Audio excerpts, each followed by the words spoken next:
Happy newish year, everyone. I'm Dennis Murphy, the Director of Water and Sustainable Life at Sustainable Silicon Valley. And I welcome you all today to, I think, what will be a very interesting, cool wet talk.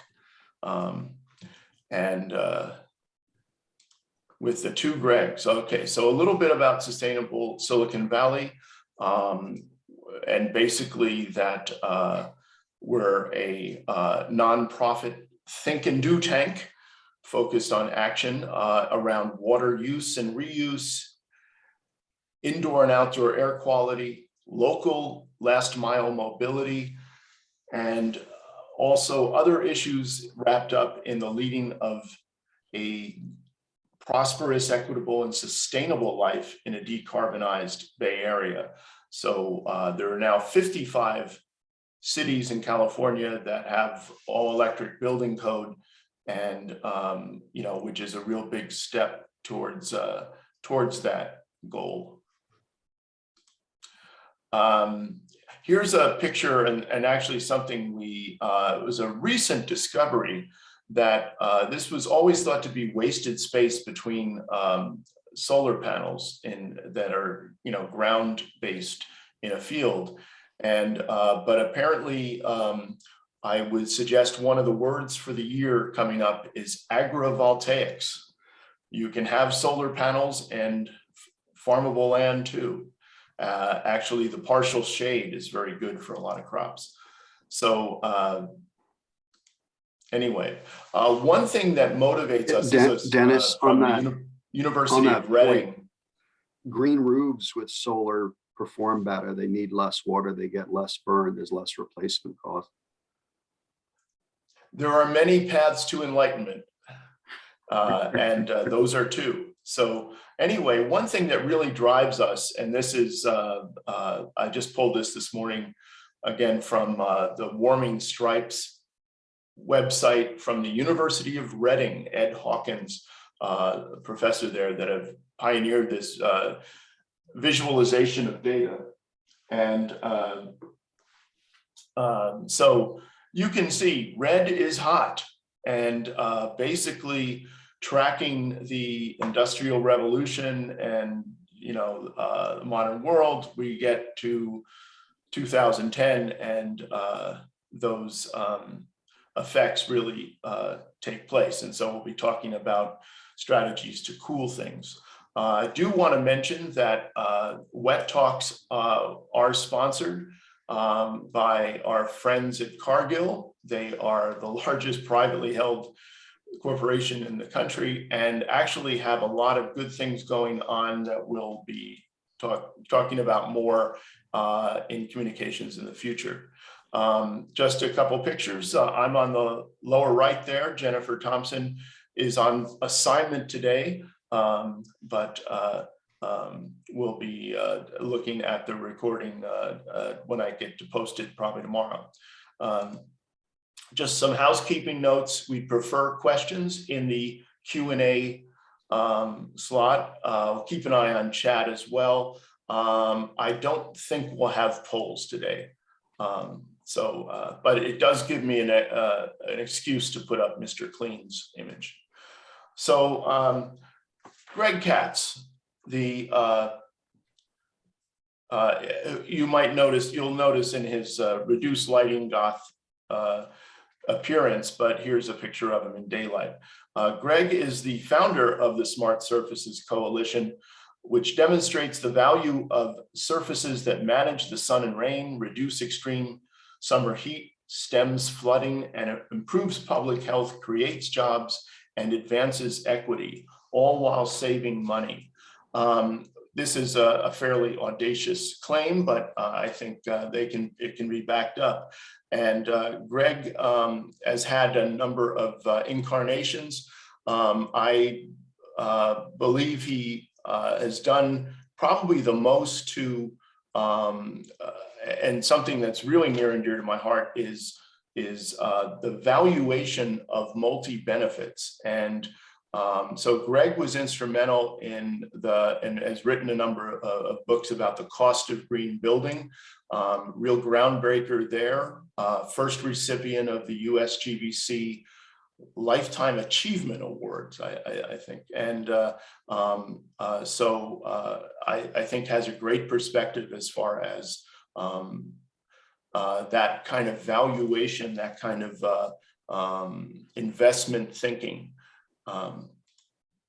There's another Greg Spots, he's the Chief Sustainability Officer for the City of Los Angeles, StreetsLA agency. He oversees 650 staff that drives a variety of initiatives implementing Mayor Garcetti's Green New Deal for LA. And just a few of these programs, the Street Tree Inventory, Urban Forest Management Plan, involved actually identifying and counting all the trees in the city. Cool LA, which is about cool pavements, tree planting, and shade structures. Vision Zero Mobility Plan, bike lane maintenance program, great streets and streets along parks, placemaking initiatives. Placemaking is a new word. Bureau-wide greenhouse gas and air pollution emissions reduction strategies. So Greg has a lot of things on his plate. So without further ado, I'm going to, I guess, I was thinking, Mr. Katz, you'd start off, perhaps speaking a bit more generally about just some of the ideas in terms of smart surfaces. And then Greg can, well, I was going to say the rubber hits the road, but actually the reflective coatings hit the road with Greg Spots. So take it away, Greg Katz. Thank you. Dennis, you're an old friend and colleague, and Greg is a new friend and colleague. So I'm delighted to be on this call. And obviously this sustainable Silicon Valley work is noticed around the country and influential. So thank you for all you do. If you hated cities, you would say, one way we can really make people's lives miserable is all those things that used to be green and porous, we're going to make them dark and impervious. So your average city today has an albedo of 0.17, which means that they absorb 83% of incoming sunlight and heat. And that heats up buildings and it gets re-radiated and heats up cities, which gives us this urban heat island effect, which can be up to 10 or 12 degrees excess heat. And of course, that drives smog. And impervious surfaces means you get mold. And you now have to build wastewater infrastructure to manage that. So there are a number of cities like LA with Greg's fantastic leadership that are getting out in front of this. But like one of our core partners, National League of Cities, says there's 18,000 cities and towns, and there's certainly under 100 that are doing innovative work and rethinking their surfaces. So that led a group of organizations to create the Smart Surfaces Coalition. So it's the largest health group, the American Public Health Association, the leading architecture group, American Institute of Architects, leading planning group, American Planning Association, but also very broad. So our steering committee ranges from the CEO of the American Public Health Association to the CEO of the World Cement Association.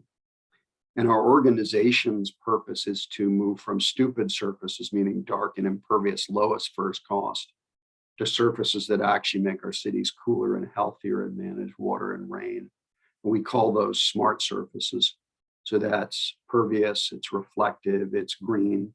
It includes solar, it includes trees. And I'm going to share with you some analysis we did of the city of Baltimore. So in the last year, we did worked at two different cities, one in Stockton, California, and the other is Baltimore, Maryland. And what we did in this case is we said, what happens if you create a digital twin for the city using a couple hundred data points, which we did with the city. And then you could ask the question, what if we increase the reflectivity of roads? Dennis, can I share my screen, or is that going to be a hassle? No, take it away. Should be free and clear. So I'm going to share screen. And this slide, which we're looking at, summarizes the interventions of smart surfaces. So here's what Baltimore looks like. Baltimore has areas that are 14 degrees hotter. So the park in the north here, the arrow points to Roland Park, is 40% tree coverage is white. That is 14 degrees cooler than these areas in the center of the city in East Baltimore, which are covered by dark and impervious surfaces with no trees. So we have a structural problem in this country where for generations, and in fact for centuries on the East Coast, lower income minority people have lived in neighborhoods that are structurally underinvested in. Much fewer trees, much hotter, much higher frequency of asthma and allergy. And that structural equality is really a very powerful racial divide. What smart surfaces does, and this is what smart surfaces looks like, we talked about reflective, green, porous, solar, trees, and then integrated solutions, is allow you to reshape surfaces. So what does that look like? Well, if we come here and look at the application in Baltimore of doing, on the left-hand side, you see reflective roofs, bioswale managed roofs, green, solar PV, all the way down. You have a set of interventions at the city level over 20 years that result in increasing the city albedo and groundwater recharge and reducing flooding. More than half of low-income housing in Baltimore has mold and allergy problems. And so this has this huge impact on the quality of life and on health of our citizens.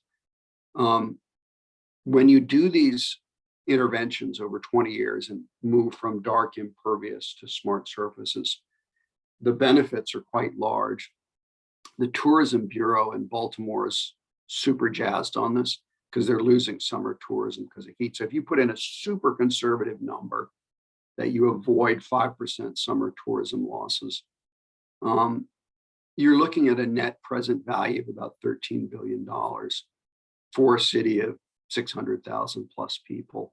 So the benefits are very broad. And what we've done is work with epidemiologists and leading national organizations in all the kind of related fields to quantify benefits conservatively and rigorously. And that allows cities for the first time, including Stockton, which we'll get to in a second, Philadelphia, El Paso, LA, and other. We looked at low income in LA years ago. What you find is a kind of intervention that Greg is leading in LA, where you're doing resurfacing plus trees, or if you're doing roofs plus sidewalks plus trees plus parking lots, you're taking the entire surface of the city and using those surfaces to manage sun and rain. It turns out that's a great investment if you go beyond initial first cost, if you look at the full costs and benefits. So we produced this report. It's on our website in July with the city. The city council has already got legislative bills in a legislative package to adopt smart surfaces, and we're starting to work in other countries as well. So it's a very common sense approach to thinking about how you manage sun and rain. And the way you want to do it is you say, what's the outcome? The outcome is we want cooler summers and less flooding, more green space, better air quality, more equity. Okay, well, if those are your objectives, let's design the surfaces accordingly. So you have to move from what we do today, which is departments of transportation saying lowest first cost, to saying, wait a minute, what are the larger opportunities? And how do you deliberately design surfaces in cities to make people healthy, to reduce energy bills, to reduce flooding? We now know how to do that. The numbers are really compelling. And I turn it over to my esteemed colleague, Greg, to talk about the specifics of one city.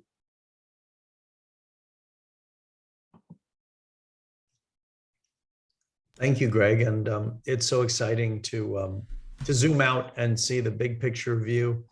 You know, in many ways, we're starting the process of rediscovering all the things we forgot about designing and building our cities. Things that we forgot when the automobile came along. Compact design so you could walk or bike and get to destinations you want to be at. shade trees and shade awnings on the buildings so that you can get around in peak, sun exposure comfortably. We sort of did away with a lot of these things that human beings have been using to make their dense cities pleasant and comfortable, and created these wide open boulevards of mostly asphalt streets without much shade. And even historically, we've managed the solar reflectance of roofs. If you look at pictures from like Greek islands, for example, you'll see white topped roofs. These are all things we knew, and we sort of forgot about and thought that the car and the air conditioner would replace all these things.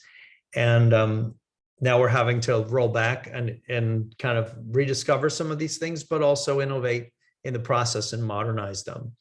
It's been very exciting in Los Angeles to be part of sort of being at the vanguard of exploring cool city interventions. My agency works in the public right of way, so I can only do stuff on public space, not private property. But within that, we are trying multiple strategies. I'm just want to make sure, can you guys see this first slide here? Yes. Okay, great. So let me show you a little bit about what we've been doing. This is a picture that I took in October when we started what we're calling our next phase urban cooling, which is 200 city blocks of cool pavement across 8 underserved neighborhoods and the planting of up to 2,000 trees along those city blocks. And this is a picture of this brand new rig that our contractor had built to apply cool pavement efficiently at scale. We're using our city's purchasing power to dramatically drive down the costs of cool pavement coatings. So we've partnered with NASA to visualize Los Angeles from the EcoStress thermal camera aboard the International Space Station. Check this out. On a summer night in July 2018, you can see the roads, freeways, airport, and port of Los Angeles region, even though there's no base map. This is just a thermal image. So you can see our entire street grid because our street grid is collecting heat all day and then radiating that heat into our neighborhoods at night. And nighttime is very important because that's when humans have their recharge from the daytime heat, where we see the greatest health impacts from heat at night when people don't have that recharge. So literally all of these non-smart surfaces that my friend Greg mentions are collecting heat and radiating it back to us at the times where we most need to cool. On the right is 4 a.m. You can still see our freeways, our port and airport, and our major roadway network. This is the city of Los Angeles within that region. If you look over here, these communities along our northern rim up near the mountains are the most vulnerable to heat. Today, Porter Ranch has about 55 days a year where the peak temperature is at least 95 degrees. Well, that's going to go to 100 days sometime between 2040 and 2060. Sylmar, 54 days today, it's going up to 96. Woodland Hills, 36 today, going up to 71. And then the communities over here on the eastern edge of our city, well, they don't have that big of a problem today. El Sereno, 13 days. Eagle Rock, 13 days, but they're going up to 42 days, a tripling of those days. So this is an urgent public health issue today. It's not just an issue about averting carbon emissions from excessive air conditioning use. It's about trying to mitigate an expected rise in heat-related emergency room visits and deaths. My agency is very well positioned on this issue. We control the roads and the sidewalks and 700,000 street trees along the sidewalks. We're currently inventorying those 700,000 street trees. We've hired arborists to physically inspect every one of them. It's taken 2 years, and we've inspected 400,000 of the 700,000 street trees. We now have them on a public facing map that anybody can check out. And what we're finding that's fascinating is 3 out of every 10 spaces for street trees is vacant. There are 300,000 street tree planting locations in LA before you cut a single new tree well in concrete sidewalk. That's the dimension of the opportunity to shade the city. Also, our agency does little plazas like you can see over here. We've put up some shade structures. We're the folks who are responsible for transit stops. So, we're issuing a whole RFP for a new bus shelter contract to dramatically increase the shade available to transit riders. In 2017, we became the first city in California and perhaps the US to apply a cool pavement product on a public street. We used the guard top cool seal coating. It was brought with this little tanker here, and they just made a pool of it, and our staff applied it in 2 coats with squeegees. We did 1 street in each of the 15 council districts. And we found that on hot summer days, the surface temperature of the cool pavement coated street was about 10 degrees Fahrenheit cooler than nearby black asphalt. So a coating that's 100 microns. So, a 1/10 of a millimeter thick can actually reduce the heat storage of the roadway by 10 degrees. And it's very significant because think about it, the roadway is a foot deep of hard material. So that's a lot of heat storage capacity. So with a tiny thin coating, we can reduce this giant heat battery that is our road. 2 years later, we decided to do multi-block urban cooling projects with tree planting. And the first one we did was this street, Stephanie Drive, in the Winnetka neighborhood of the San Fernando Valley. And we did the 5 cul-de-sacs that come off it. So this is like an 11-block project. And then we asked NASA to take a look at that crescent of cool pavement from space. You can see our cool pavement project from the thermal camera on the International Space Station. I used to be a management consultant. I've made a lot of PowerPoint slides in my life. I call this the $4 million slide. This is the slide that we brought to policymakers and got $4 million to fund our next phase urban cooling. There's something intuitive about this one image that really animates the policymakers to take action. This is another way to visualize that same data set. You can see that the cool pavement shifts the distribution of temperatures to the left, to the cooler. So on average, each pixel within 100 meters of the cool pavement is 2 degrees Fahrenheit cooler than all the other pixels in the neighborhood. So this is a very important piece of evidence that cool pavement doesn't just cool the roadway, it cools the neighborhood. And that's why this finding was so significant.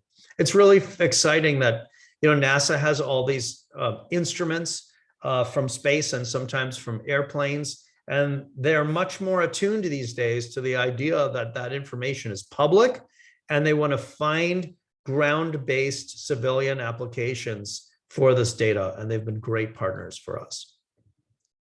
So this is a map of the hottest parts of the city overlaid with socioeconomic status. It's very disturbing. The neighborhoods we have that are low in tree canopy are the same neighborhoods that were redlined in the 1930s. Literally, federal discriminatory housing policies and housing finance policies from before World War II are evident in the built environment today. And this is something that we're very passionate about remedying. So our 8 neighborhoods where we're working this year will each get something like 20 to 40 blocks of cool pavement that are all contiguous. So we'll be able to analyze the neighborhood cooling effects at a larger scale. And we're planting hundreds of trees in each of these places. Perhaps up to 1,900 shade trees will be planted as part of this project. And here's just 2 images from the second community, Sylmar, one of those northern rim communities I was showing you earlier. Here you can see the machine that's applying the material. This particular material used to cost $2.50 a square foot installed. We got it down to 98 cents. We're the first municipality ever to break the buck on the cost of this product, because we used our purchasing power to demand that it's machine applied. And this machine was commissioned by the contractor who bid on it. So cities can actually drive innovation.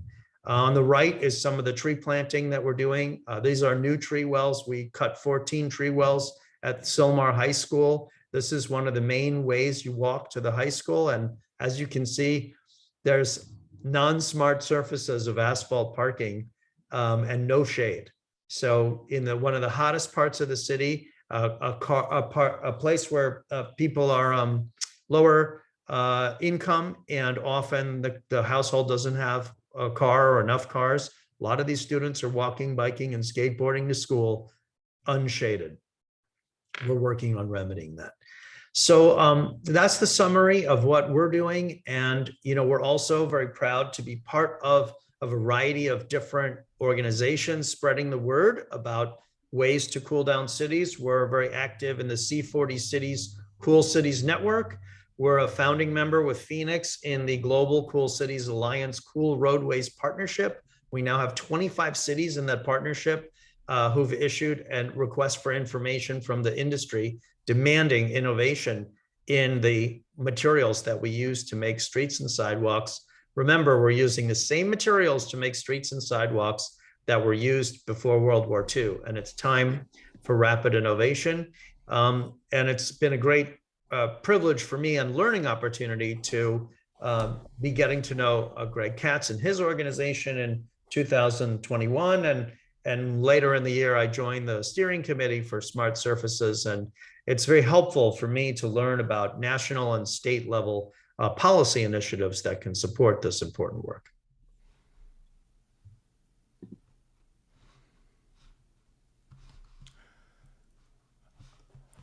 Great. Well, thanks, Greg. And once again, I put as a chat item, I try to direct people to put their questions in Q&A. And actually, we do have one I'd like to throw out, and then I'd also like to talk about the answer the classic question: how you gonna pay for that? Which has, I'm sure, a variety of answers.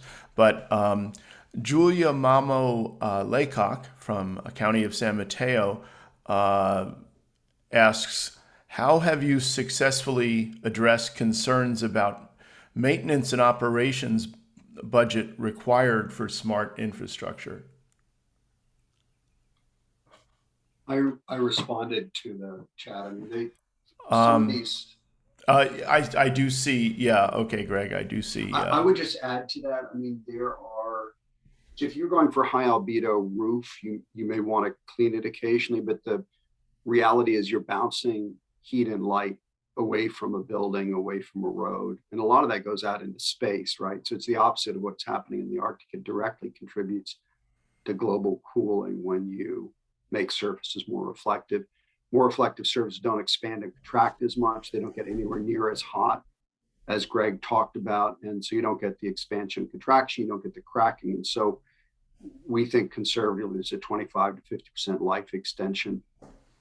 Obviously, there's more maintenance when you've got a tree than if you don't have a tree, but those typically kind of get built into costs. As we talked about, having a green roof, if you put PV on it, you're actually protecting the roof, and then the PV temperature is lower, so your power output is higher, and you're doing O&M on both of those at the same time. So the set of things that we call smart surfaces, some of them have lower maintenance costs, some of them have higher maintenance costs. Those maintenance cost differences one way or another are not very large, with the exception that reflective surfaces last a lot longer, and that saves you a lot of money. So if you just get a Department of Transportation to go from lowest first cost to lowest life cycle cost, it's more than cost justified. So the question on cost is, how do you define cost? If it's lowest first cost, that's a different question than lowest life cycle. Lowest life cycle cost favors smart surfaces. Lowest first cost favors stupid surfaces, dark and impervious surfaces. Well, and there's some practices that really need to change, Greg. Like our agency currently uses a rubberized slurry seal as a maintenance coating. That's actually because of the crumb rubber in it, and it's an asphalt-based emulsion, it's darker than the asphalt street that it's covering up. So my agency is simultaneously running a cool pavement program and a darkening pavement program. And what we want to do is get to the point where the cool pavement coatings have equivalent maintenance benefits and similar costs to the non-cool maintenance coatings. And I've repeatedly told my boss, our director, Keith Mosey, that it's possible he could be the director who makes all of our maintenance program a cool surfaces program. In the 4 or so year time horizon that he's likely to be director, I think we can drive these costs down and demonstrate the maintenance benefits, even improved maintenance benefits, because of the reduction in expansion and contraction of the underlying base asphalt. I think we can get to the point where our whole maintenance program is also a cooling program. And a lot of that has to do with driving down these costs.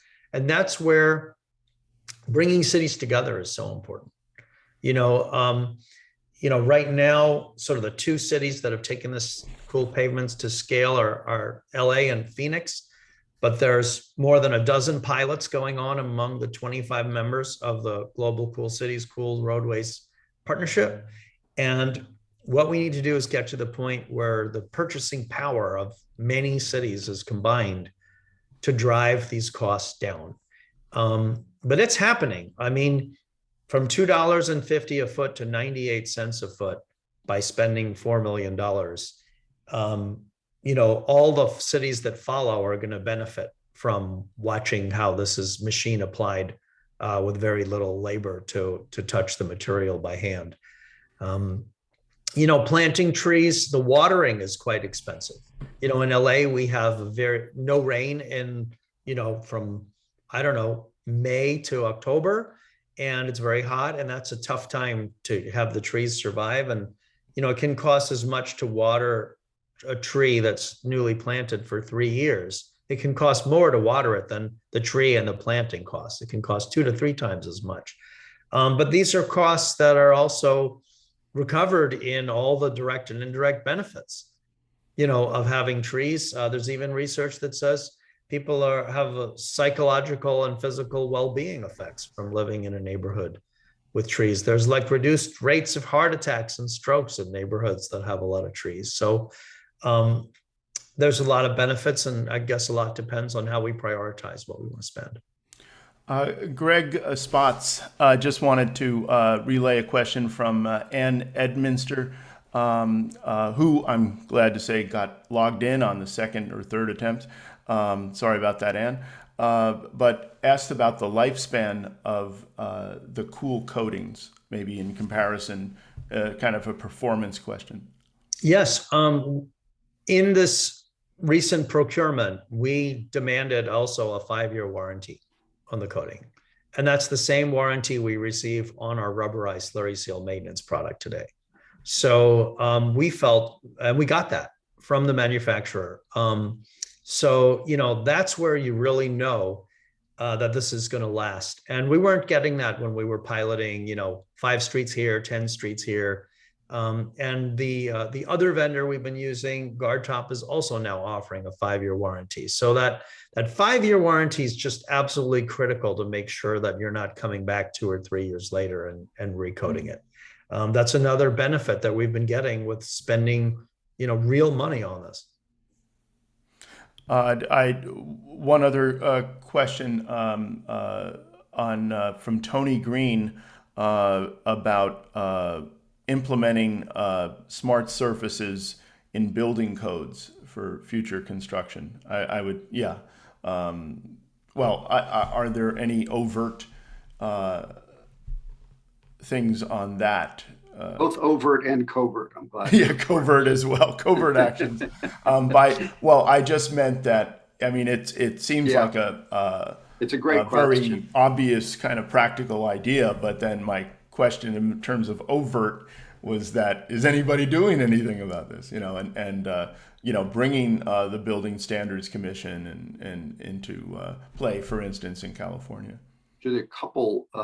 First of all, hi, Ann Edminster asked the earlier question. Do Yeah, there are a couple of answers at a couple different levels. So in cities that we've worked in, like DC and now Baltimore, they're accelerating use of smart surfaces and specification of smart surfaces. They're going from lowest first cost to lowest life cycle cost, and actually then adding requirements for reflectivity. I mean, California requires all new homes to do solar. There's no reason they can't require all new homes for the parts of the roofs that are non-solar and that get sun to get to an albedo of say 0.4 from the conventional now, which is 0.2 or less.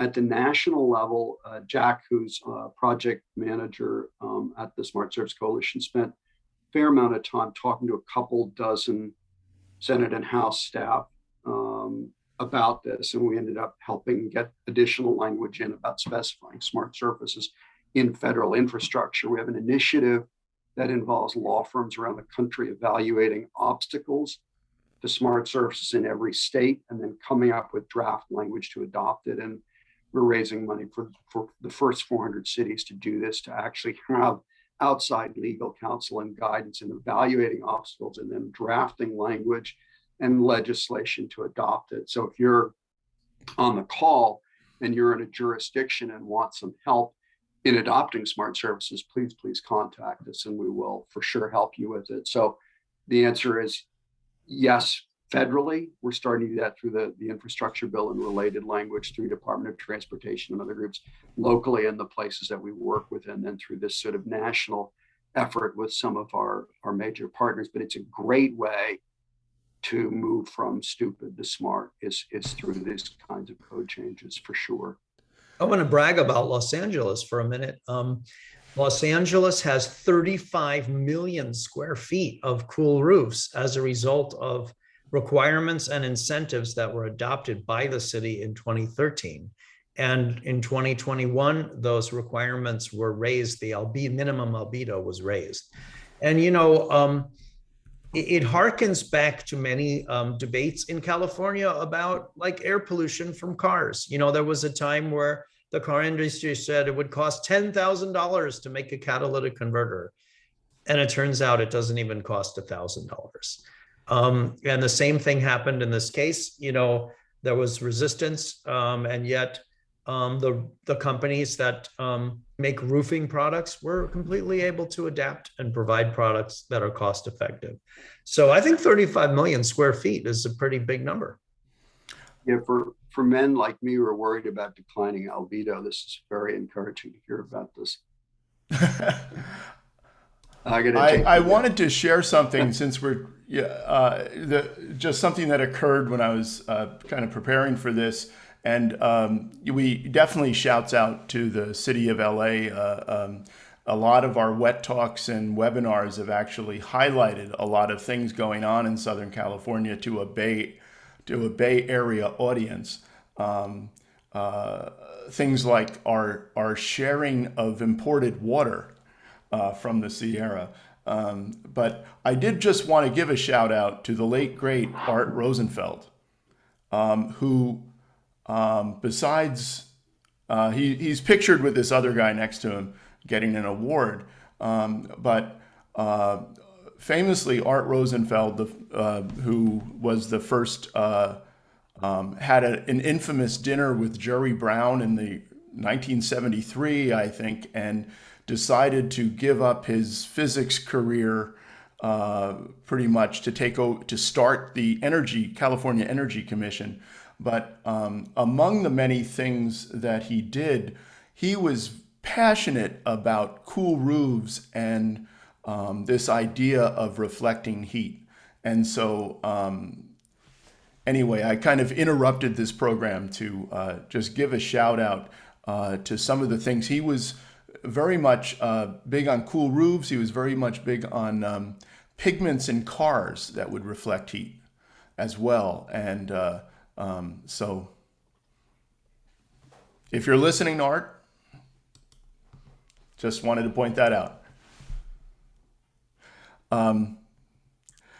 Just a couple other questions going through.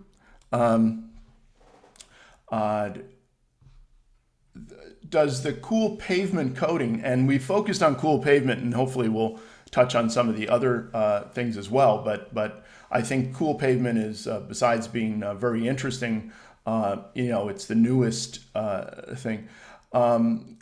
Does does the Cool Pavement coating reflect heat back to walkers and cyclists? That's a great question, and a question that different researchers are working on. The Cool Pavement attains the similar color temperature to the sidewalk.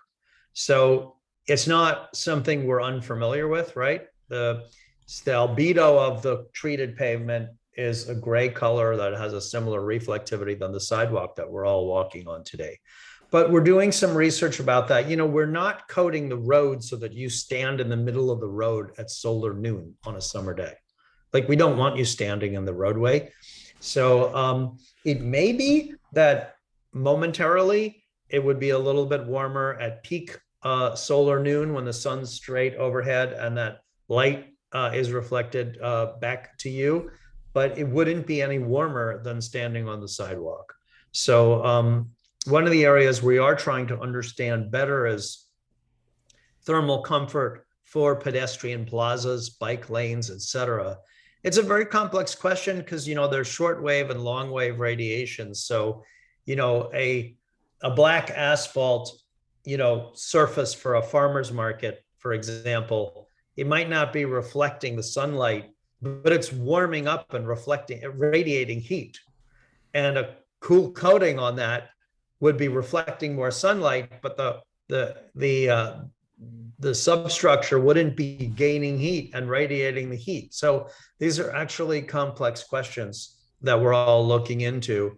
But it's hard to imagine that the very best thing we could be standing on or biking on is black asphalt. A related question from Magdalena Ina Stamaria of Santa Clara County. Do cool pavements impact the ability to have permeable pavements for stormwater capture? They're independent of each other. Permeable pavements are a lot harder than they sound to implement because the substructure has to be able to support that water going away. So if you want a permeable pavement, you need somewhere for the water to go.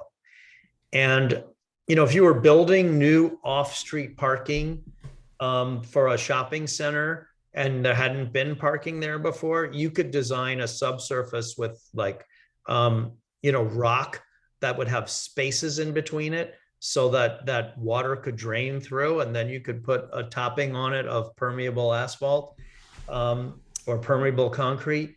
But for our agency, our roads were built to be non-permeable, and it's very difficult for us to retrofit that without digging up a whole ton of material and exporting that material, which has a lot of carbon emissions associated, trucking that out and disposing of it.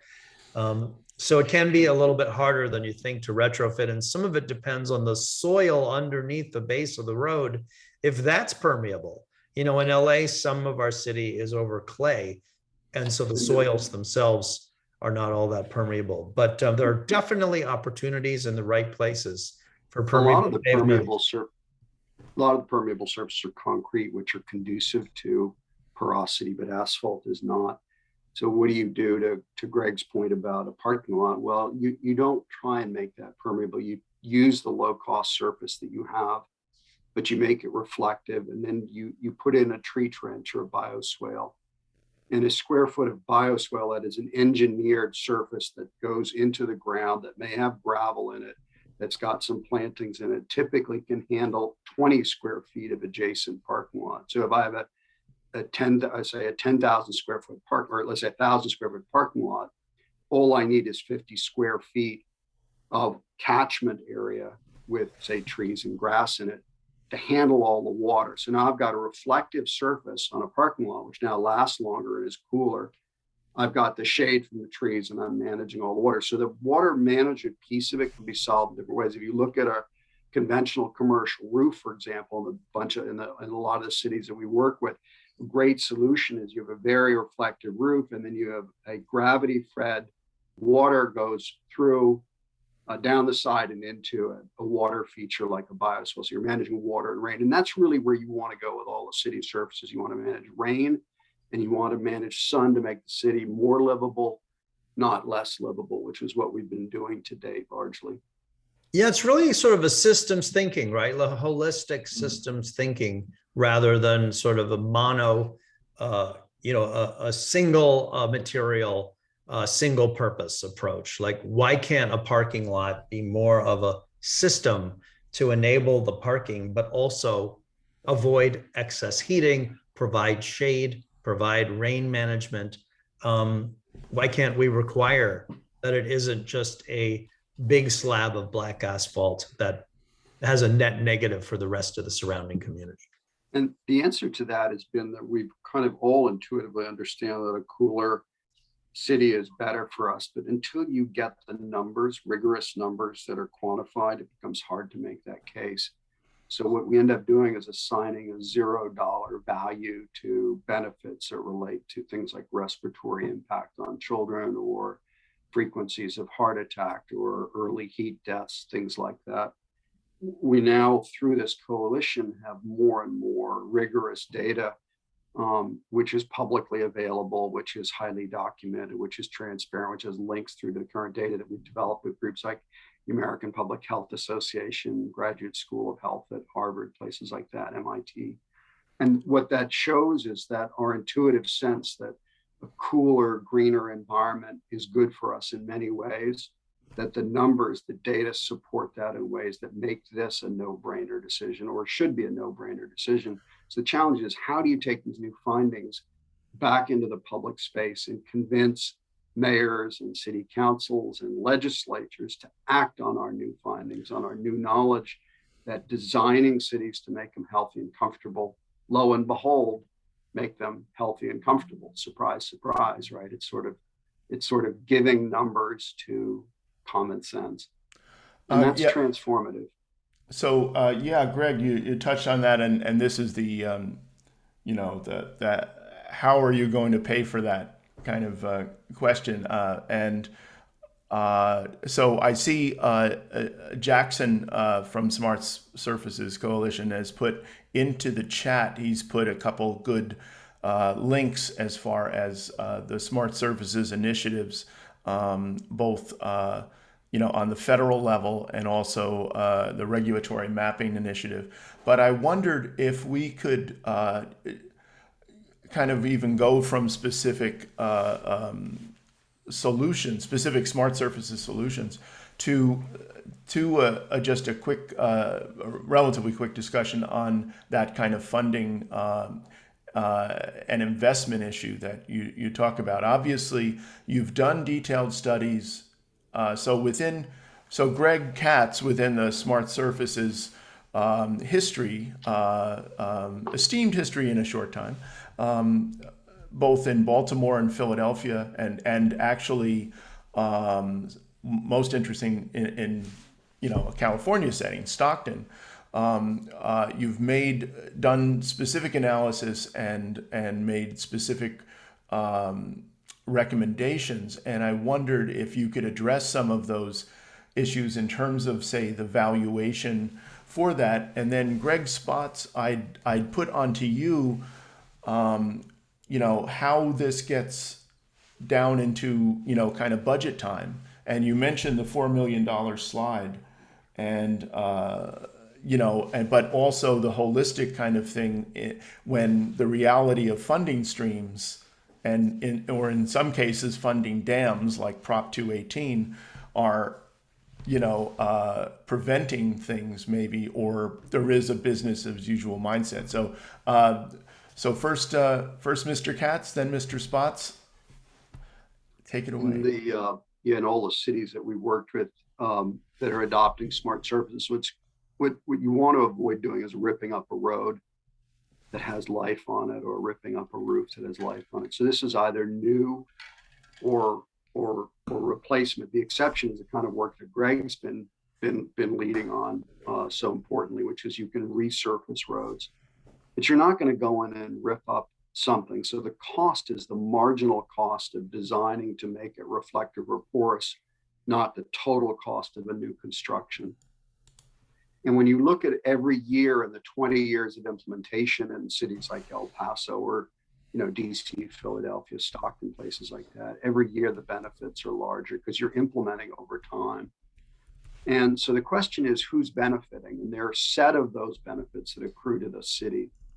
And those benefits include health-related things, right? So hospital visits or ambulances.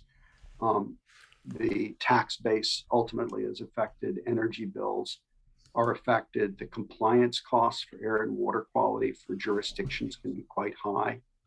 And so if you avoid having to put money into wastewater infrastructure, as DC did, for example, you end up saving a lot of money. So the challenges within the city is how do you connect the dots? The city is cooler, so the air conditioning load is lower, so energy bills are lower. Where are you recognizing that? Well, you're recognizing that in places where the city's paying for electricity. But what about avoiding $100 million bond issuance to expand wastewater treatment? DC had a much larger saving than around $600 million to this kind of infrastructure. Well, you've got to be able to connect the two sides of the city. One over here saying we're managing wastewater. We're going to build a larger plant to deal with more water treatment needs. And so therefore, we're going to invest in this large infrastructure. The city needs to internally be able to say, wait a minute, there's an alternative here, which is we put in bioswales and porous surfaces and catchment facilities. And that results in less water runoffs. There's a smaller peak so we don't overwhelm the system. So the city has to have the ability to move from sort of narrow stovepipes to say there's a larger set of benefits. Some of those will accrue to the city. You need good accounting. Some will not. Climate, for example. So reduce CO2 impact that, if you do that in Kansas City, does that affect? No, there's no measurable global impact. So the city has to make a decision that they view that as a benefit. And more that's about brand. So you talk to younger people, where do you want to go? I want to go to a place where I can cycle, I can be outdoors, flex my values. I want to be on the good side of the equation related to climate. So you're talking about attracting investors, attracting employees, attracting residents and retaining them. Hard to measure, but it's a real issue. So you move from something that's very measurable and precise to something that's hard to measure and vague, but important to something like brand. Each city values those differently, but because the benefit cost ratio is so large, 10-1, and the net present value is so large, it ends up being a compelling financial story. Are there specific things that kind of maybe surprised you in doing the Baltimore, Philadelphia, Stockton studies as far as these linkages? Well, it's interesting because we kind of thought, and this is true of the first big cost benefit analysis that you mentioned that I did years ago for a couple dozen California agencies. You think, oh gosh, we're going to change people's minds. You actually probably don't change anybody's minds. But for all those people who want to protect their neighborhood and who are concerned about equity or health or kids' respiratory issues, every year they go into the department discussions with the CFO of the city or the council, and they make the same case, and they'll pull out, well, here's an article from the Denver Post last year, and here's one quite recently from the LA Times that touches on this issue. That's not very persuasive. If you can go in with 50 models that run cost benefit analysis that show an NPV and an IRR backed by the leading national organizations and technical organizations to show that this strategy you're advocating for saves the city money, it reduces risks, changes your city credit rating. Now, instead of going into a knife fight with a rubber band gun, you're going in with a Glock, right? You become I'm not advocating for violence. What I'm saying is that people who believe that if you invest in healthy cities, you have healthy outcomes, right? An intuitive thing, haven't had the data before, haven't been backstopped by a broad coalition of, leading organizations. We now have a set of organizations that have your back, where you can get customized data for your city and make a really compelling case that these are the lower risk strategies. These are the lower cost strategies. Let me just mention one more thing. So Baltimore, the tourism industry there, represented by a set of organizations that come together and talk about protecting the 7% employment in Baltimore from tourism. They're freaking out because people don't want to come in the summer. Now they see a pathway to cool their city. They are all over this. They're all over the bill to adopt smart surface because it protects jobs, protects the tourism, protects their industry. So by putting numbers on it and building a larger case, you can transform the political discussion to make it a much more intelligent, informed one. A quick question before we get to Greg Spots. So Baltimore's has a bill currently. Would you just kind of characterize that? I mean, is it specifically a smart surfaces bill that looks to put these, say different solutions in different slots? I mean, how is it organized? Legislation's got 3 bills dealing with different parts of this. Collectively, it covers about 90% of the identified surfaces. So it relates to reflectivity and reflects, sort of government control and leasing of buildings. So they've got a lot of control over that. Their preferences and requirements that they impose on private owners. Obviously, the city has a lot of control over roads, as Greg Spots talked about, sidewalks and parking lots.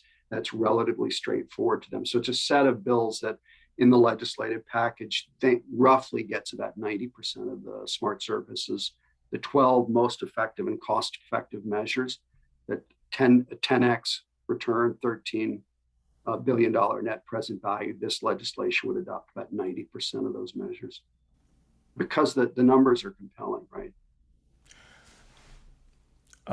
Yeah. So okay. Well, great. Now, just in terms of a large city view, Mr. Spots, I mean, how is this? How are these ideas kind of communicated internally in your department and throughout the city of LA? Especially in terms of the regarding the the budget thinking. Well, from my seat in public works in the second largest city in the US, there's about to be a whole ton of money outside the city's own tax revenues. There's about to be a gusher of money from the federal infrastructure bill, and there's about to be a whole ton of money from the way the state of California budget is looking so rich.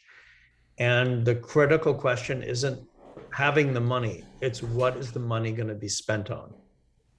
Are we going to spend the money building the same old gray infrastructure that didn't work for us since 1950 and break off a little piece to study these new things? Or are we going to start building the new things that create a healthier and more resilient built environment for us? And this is a critical question right now in California. There's hundreds of millions of dollars slated to be spent on heat, but I encourage you to download the draft, heat plan from the governor. It's open for public comment right now. It looks like a lot of research, studies, public messaging campaigns, rather than putting a shovel in the ground and starting to change the built environment. And I think we could be spending more of that money on actual real shovel-ready projects that are based on compelling research and pilot projects that already exist. I think we really need, your help as concerned citizens in agitating to build the future, the holistic, human-oriented future projects today, rather than think about it and study it. Yes, that's a great point about the, I think the extreme heat paper that has been put out as draft, and that is something that we will be looking to comment on and promote as well. And I know that's something I'll be working with the smart surfaces on. That seems like a very good avenue there. But I mean, there's a number of avenues, and there is a lot of ambition with the budget as well. So in terms of the, how would you characterize the discussions within the city, within the city public works, and then further out, even at the council level, regarding this area. And I will just warn, I would like to get into the equity issue, in a little bit. So I just wanted to put that out as the next thing. I can take them together. I mean, 2020 was the year where equity got brought to the forefront nationally and in Southern California. And it's evidenced in a million different ways, from electing different types of district attorneys and, different bills about police reform, to like looking at our physical city and, what we've built and who's benefited. And I think that's like a really a permanent shift, where the policymakers are really centering equity. That happened in 2020. In 2021, there was something that happened where the extreme weather events of climate change started to become undeniable. And I sensed a huge sea change. It's like we've been trying to turn the super tanker a few degrees a year, and it turned 15 degrees last summer. Like, something about all the different extreme weather events in 2021 made people feel it's urgently upon us to not just reduce carbon emissions, but start the process of actually climate change adaptation and mitigation of the hazards. So at the city council level, we're seeing all kinds of activity around policies, wanting to green the city's fleet, green the city's facilities, make an equity analysis of all the city's infrastructure investments. It's a very exciting time, and we feel, very well supported at StreetsLA, by the council. There'll be a new mayor in December, and it will be very interesting to see, the direction the new mayor wants to go in some of these dimensions. But I do really think that we are in a different place, and a more favorable place, on both climate change adaptation and equity than we were before the pandemic started. I think it's a step change rather than an incremental change. Yeah, I agree with that. Go ahead, Greg. I'm posting two articles that speak to that. The first is U.S. News and World Report in September's more general article about the impact of smart surface around equity. The second one that I just sent is from Pastor Lamar, who's kind of very prominent in the African-American community, talking about structural inequality of excessively hot, low-income areas. I totally agree with what Greg just said.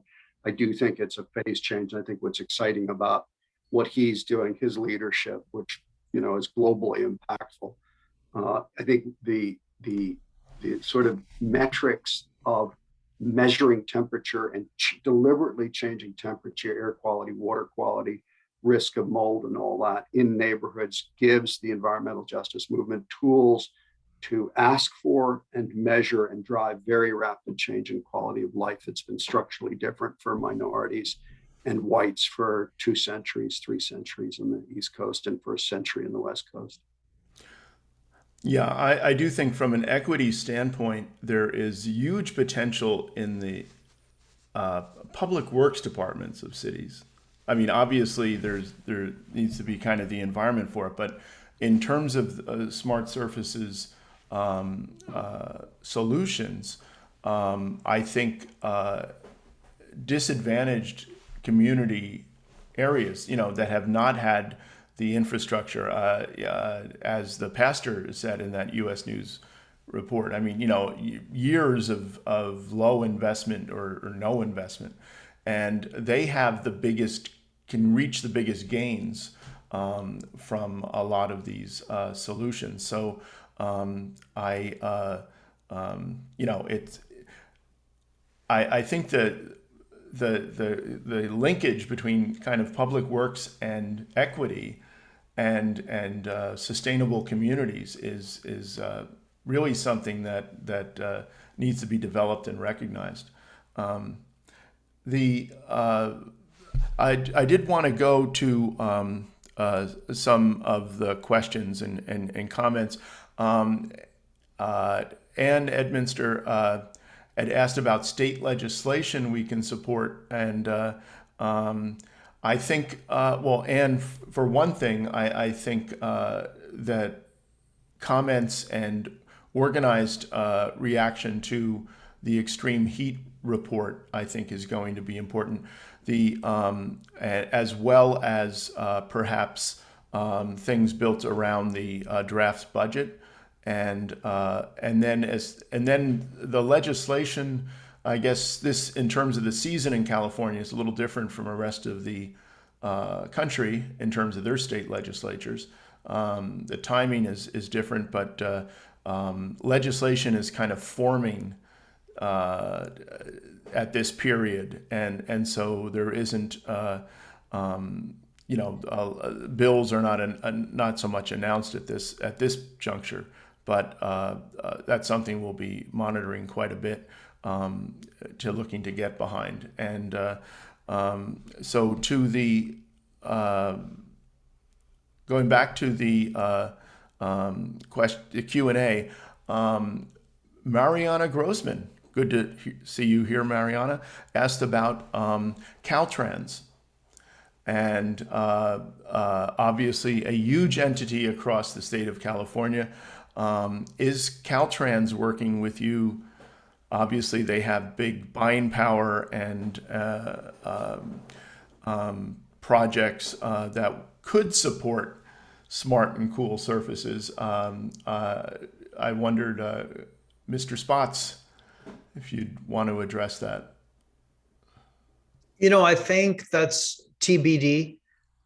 There's some really great policies that have been enumerated in new plans and documents by Caltrans, and a really important question is there a conduit for tens of billions of dollars of road maintenance funds? Are there going to be incentives or requirements to use smart surfaces? And it'll be really interesting to see how that evolves. And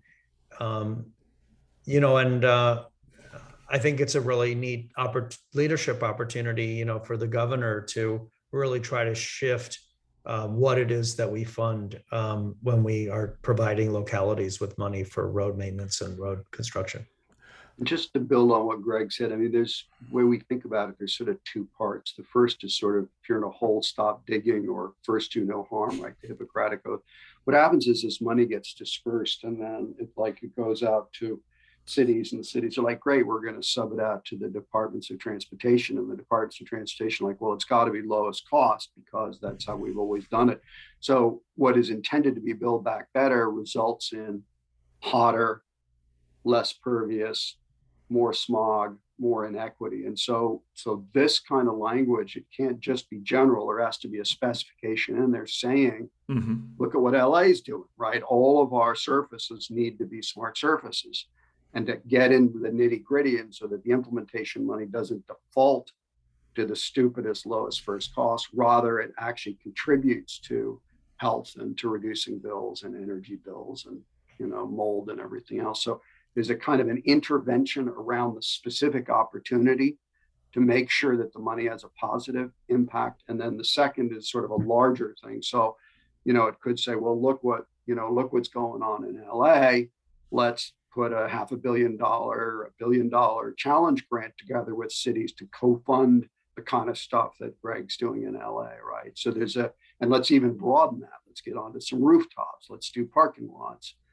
And so there are two parts. One is making sure that as the money goes down to the local level, it's not spent in a kind of unfortunate way.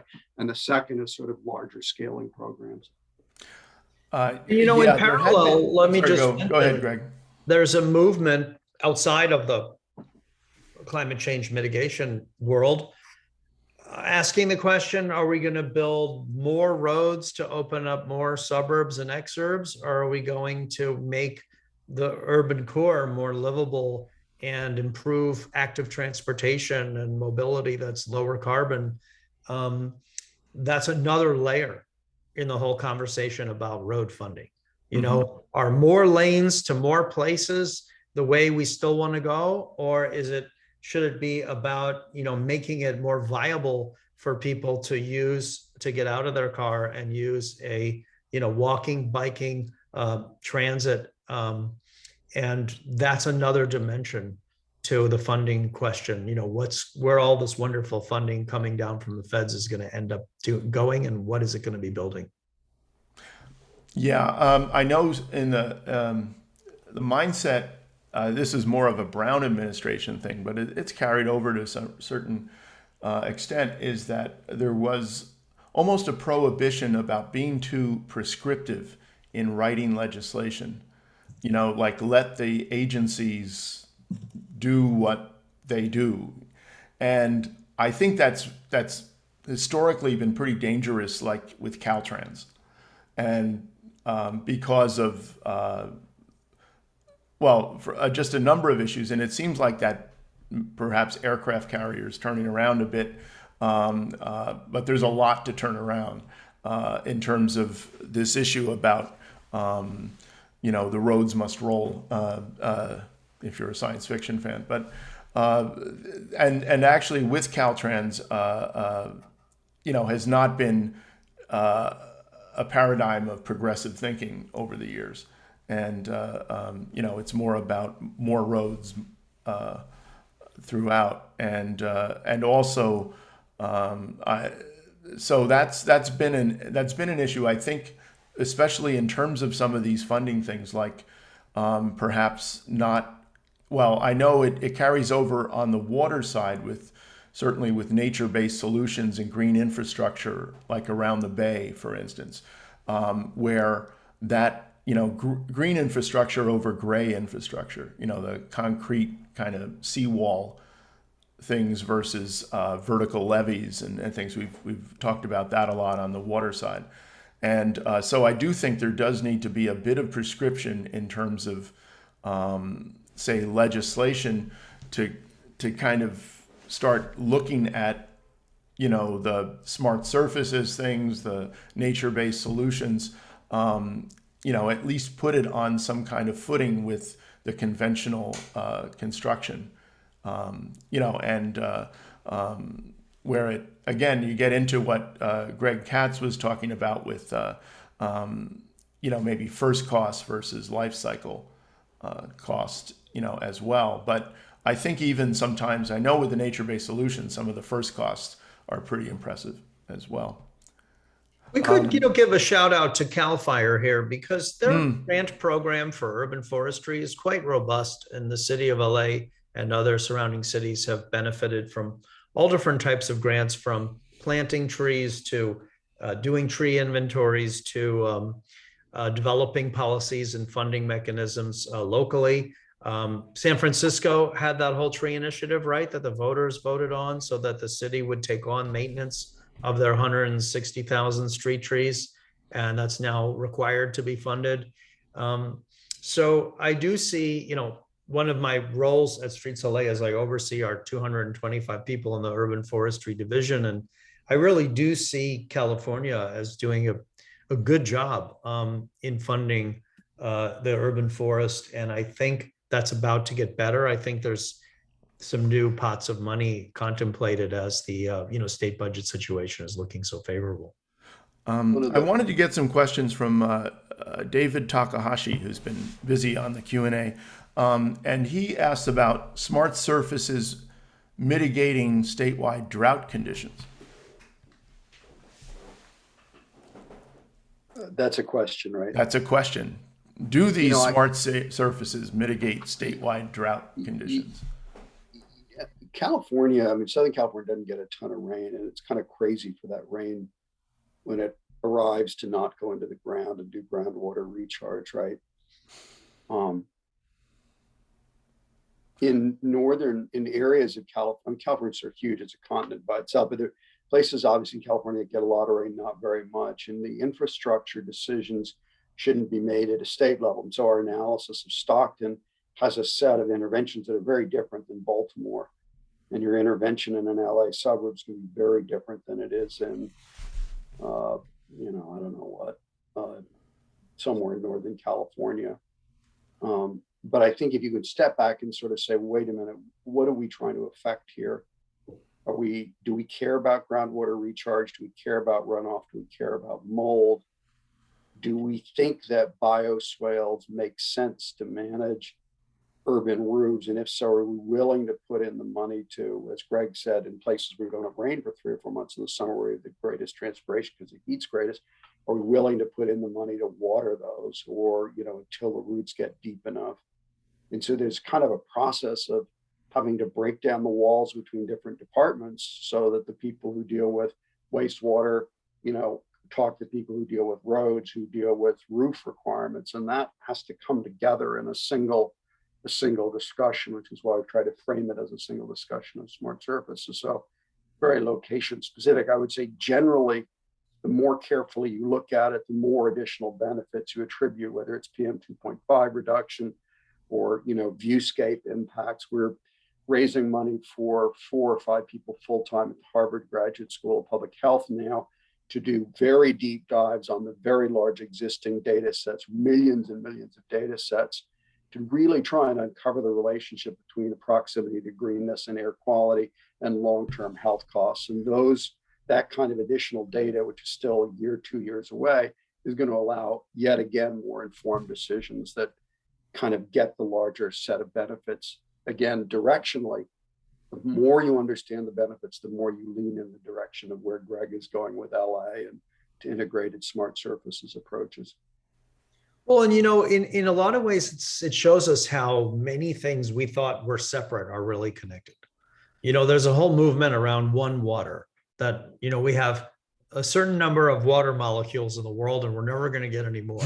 And so we need to think about water as a resource rather than, oh my gosh, the 10 times it rains every year in LA, we should immediately channel all that water and send it out into the ocean and get rid of it, which is basically what the city was designed to do.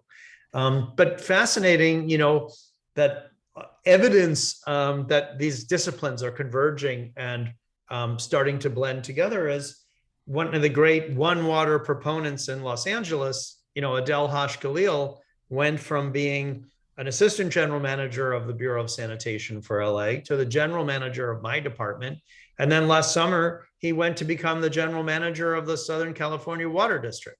So, one person has bridged across 3 different agencies and 2 different governmental entities, bringing streets and water issues together. So I think, it's interesting, all of us who are passionate about the environment in California, I think we have to become more than a single issue voter. We have to understand a variety of different movements, whether it's active transportation, cool services, climate change adaptation, one water, and understand how all these things are linked together. And it is going to be quite a bit harder to do things in an integrated, holistic, and coordinated fashion than funding them all with little silos of funding where everyone's building, mono infrastructure that serves only one purpose. I certainly, since this is technically a wet talk today, we're calling it the cool wet talk. I didn't want to go as far as, branding it as a cool talk, because stormwater is definitely one of the part of the portfolio. And it's been very neglected, I think, sadly neglected in terms of funding. And I mentioned the legacy of Prop 218, which even the most ardent supporters of Prop 218 recognize that its impact on stormwater is a kind of, was not something anticipated by not that they want to do anything about it, but I think we should as well. And the idea of stormwater separate from wastewater is, just something that is kind of getting reevaluated within a one water strategy, as well. And so continuing with Mr. Takahashi, is the avoided cost of downstream flooding and environmental damage factored into marginal costs? I guess more of the kind of going back to the cost discussion. I would say generally no. As a rule, the answer is no. Most cities do not actually formally in their budgeting and calculation process attribute value to reduction in runoff. And we're trying to create a database with partners to allow cities to do that nationally. As I mentioned earlier, in Baltimore, the majority of low-income homes have mold issues. The cost of mold is enormously high. I have a spouse and a child who just like their head explodes when they're in front of mold. So that means out of school, out of work. The costs of that, when you do the numbers, are huge. And I think the way Greg put it is really good. It's really a resource, and so you want to take that resource and you want to capture it. You want to put it into the ground and maintain the water levels. The water management piece is highly seasonal in California, and it varies. But generally, I would say, and in the cities we worked in, this is true in El Paso, the benefits of managing water constructively, where let's say go back to what we talked about earlier. I'm going to take all of the parking lots in the city. I'm going to resurface them like the way Greg has done. So I go from an albedo of like 0.1 to a 0.4. I can go to a 0.5 maybe because it's not a very used road. And then I'm going to cut a trench through that, and I'm going to have the water flow into it, manage. And now I've got a trench where you've got trees sitting, which provide shades. Those tree roots start to go down, and this is usually in a cavity. So my need to provide water to that to maintain the greenness kind of goes away after a couple of years. And I have this self-supporting green ecosystem to manage rain year round, and yet manages itself through the non-rainy season. And it's a structural solution, again, a ratio of 20 to 1, 20 square foot of surface area managed per 1 square foot of green bioswale or tree trench. That's a long-term structural solution that creates enormous benefits, has some initial upfront cost. Challenge then is to go back to the city and say, don't give me this on, a money in, money out first cost basis. Tell me what this means over 20 years. What's your discount rate? Is it appropriate to use a 20% discount rate? Are you saying the life of my child in 20 years is worth 20, at a discount rate of 20% to my life? No, it's not. Quality of the city of the future should be thought about with a very low discount rates. You kind of got to get into the machinery of decision-making, including discount rates, and make that machinery work for people as if people's lives in the future mattered. Mr. Spots, any further thoughts on this? No, but I really do think that we are in the process of pivoting to bringing all these different disciplines together. And the question is how quickly. And one of the potential missed opportunity is that we talk and think about these integrations, but we don't actually do them, or we do them 20 years from now. And then, how long did we wait for an infrastructure bill, right? There was no infrastructure bill under Presidents Obama or Trump. Are we going to spend this infrastructure bill on the same stuff that we were doing in the 70s? I think there's a real opportunity at the federal level that the folks running federal agencies will kind of green up some of this money as it goes out the door. But I hope that they are as assertive as possible in doing that, and that us localities on the other end are super creative in putting forth proposals. Here's something we did in LA. It doesn't pertain to water per se, but it is about holistic multi-benefit infrastructure. We put forward a integrated cooling and mobility plan around a transit node in the San Fernando Valley, the Sherman Way Orange Line stop. We got a $30 million grant from the Active Transportation Program, which was the largest grant ever given by that program. And the California Commission that awards those grants said that they want more applicants to provide holistic multi-benefit applications like ours. So, in some ways, the supply end at the agency level, they can spec these grant programs to support more holistic multi-benefit initiatives. But at the demand side, I think us cities and localities can put forth really innovative ideas that are a little broader and more holistic than what they're normally used to seeing with one of these particular funding buckets. And sometimes we can really have a great success. So it is time to get creative and bold, in our thinking and our proposals, and try to get them funded across all these different, things that interact together. Well, key to this, and I think I put this on smart surfaces and especially Mr. Katz, is the valuation and accounting for multiple benefits. This is definitely tightrope economics here, but and it's not the conventional, kind of thinking, but it is along with that kind of cost of green building kind of line, where you're creating new ideas. Obviously it's not opposed to the conventional thinking, but it's an extension of it, and looking at things, because just in terms of normalizing this kind of stuff with, as I saw, nature-based solutions and a lot of the smarter surfaces spending, as opposed to, for instance, what you've been calling the stupid services, which is a nice coinage, the low cost projects. I mean, given there not being a strong intervention towards, the kind of these newer ideas, I mean, the older ideas will hold sway. And, that's always been the thing with building code.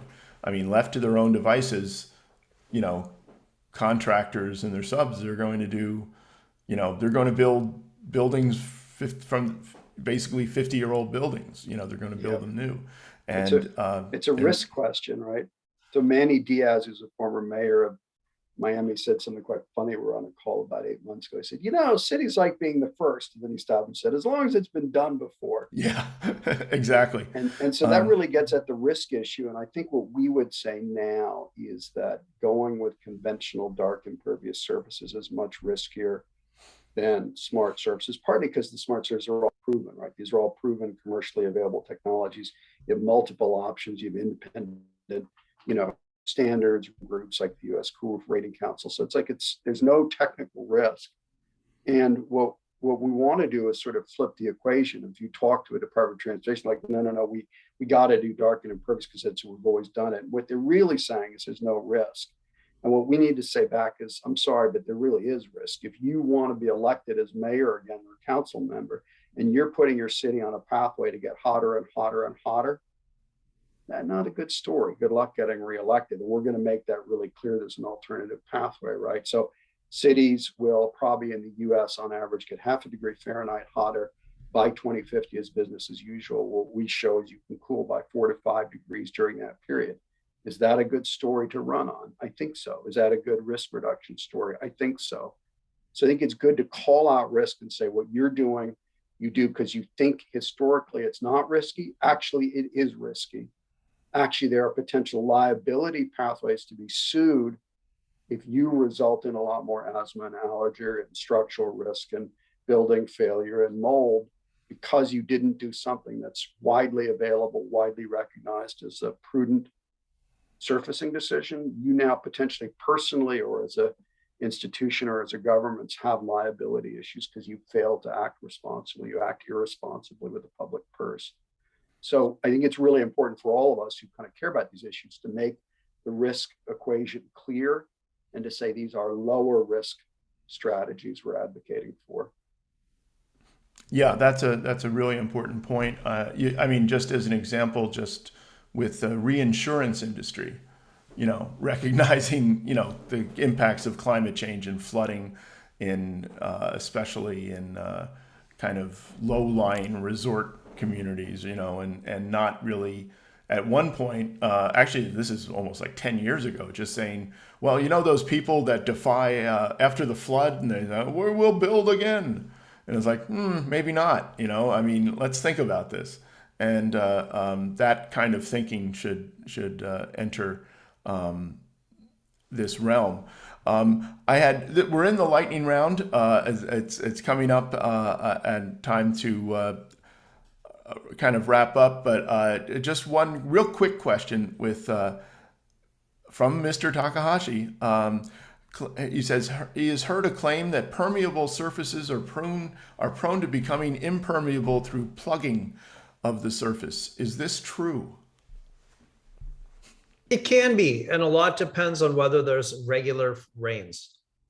So like it's much more of a potential issue in Los Angeles where you have 4 or 5 months of accumulation of fine material, dust, dirt, than in like Portland, Oregon, or the Seattle, where you're going to get rains throughout the year. So the rains keep those porous voids open.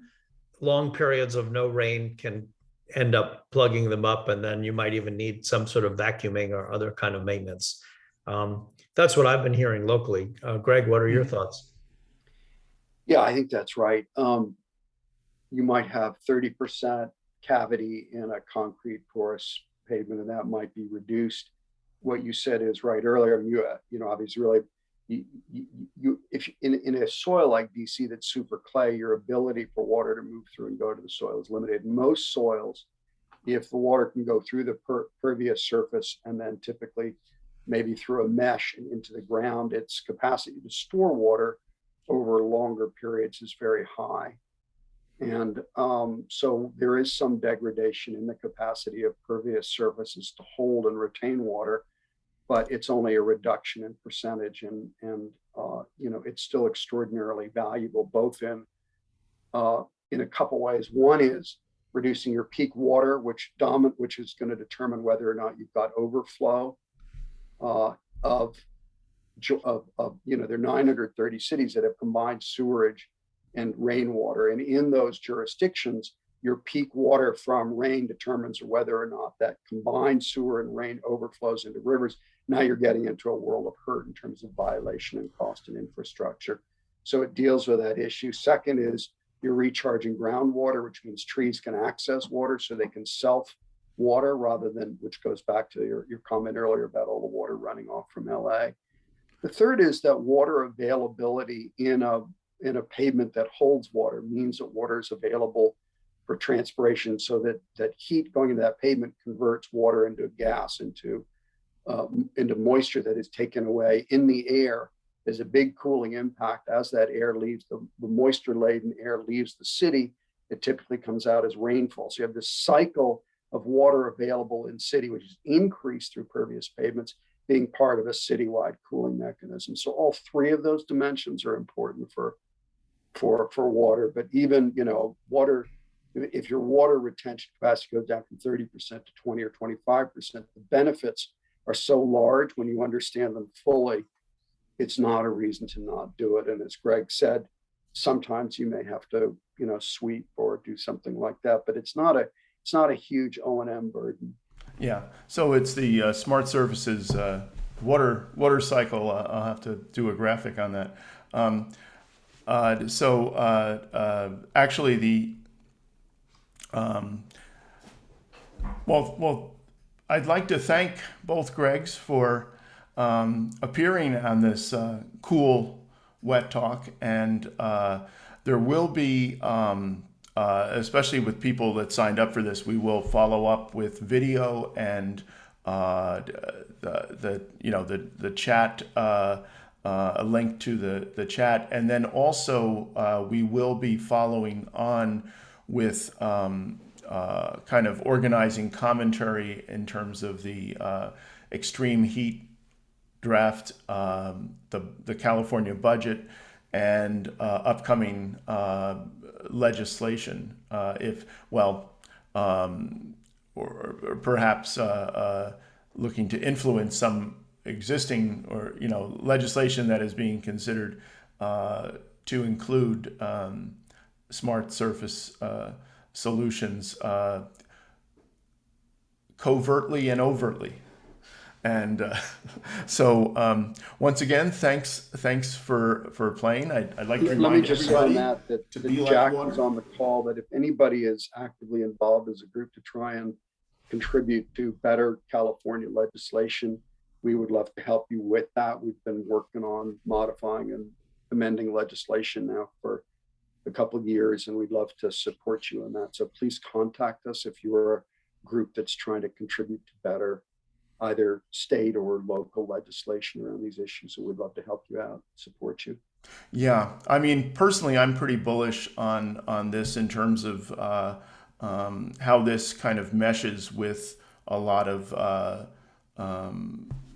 say current thinking, even in terms of the affordable housing community, for instance, as well, and various things that could be taken on, as well as all those public works departments that are going, whether they realize it or not, are on the front line of improving equity across the state. So thanks again, and thanks everyone for tuning in, and we'll be in touch. Thank you, Dennis. Great seeing everyone.